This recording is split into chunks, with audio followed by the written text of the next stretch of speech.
Hey guys, it's Pastor Holly. I am the Family Ministries Director at Family Christian Center.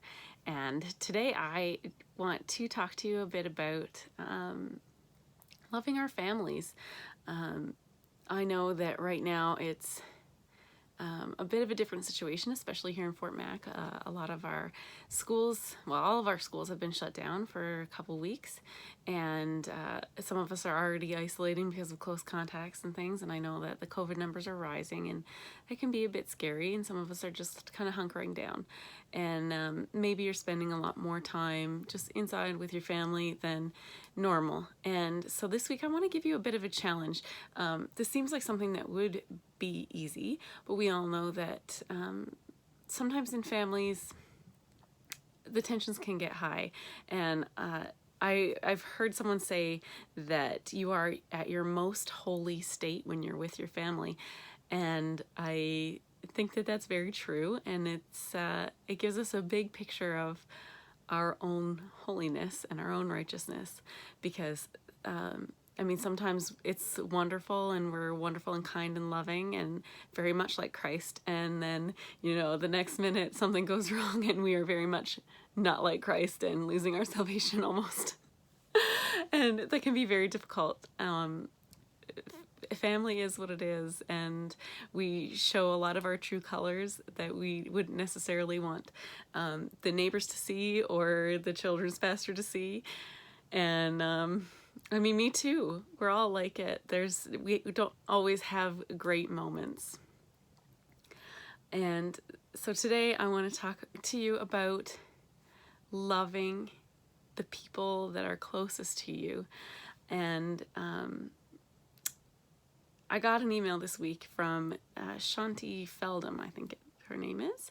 And she does a lot of studies, does some stuff on marriage and kindness, and mostly about kindness, and she does a lot of research.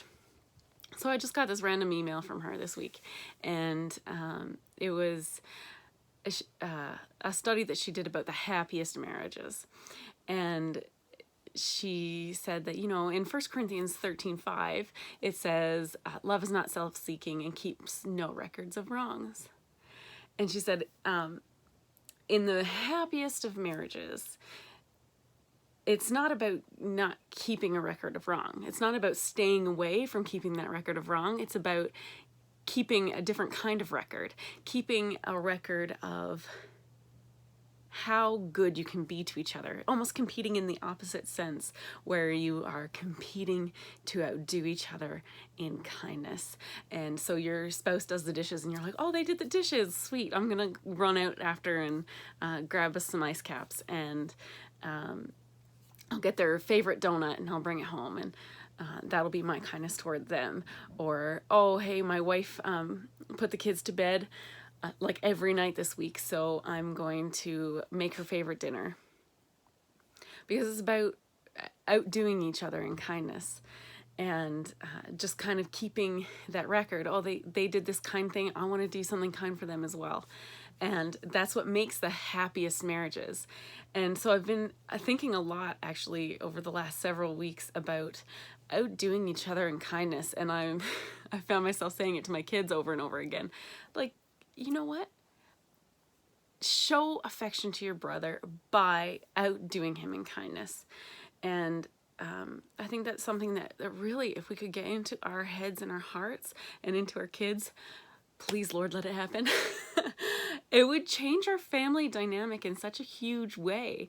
In Romans 12:10, it says, love one another with brotherly affection, outdo one another in showing honor. So if we can love one another and honor one another over and over again, above ourselves, above what we would expect for ourselves, it would change our family dynamics so much. In a lot of ways, even the families that are already kind to each other, even the best marriages and the closest knit families, if you make a competition out of being kind to one another and doing good to one another, that would be such a blessing in your family.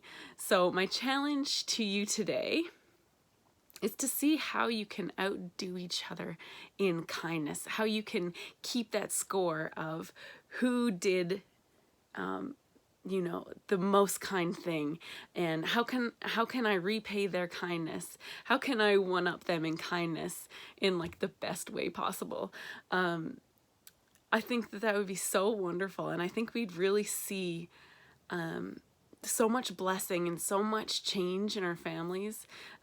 We can take something like a pandemic and isolation and being locked in our houses and turn it into something that is just life-changing.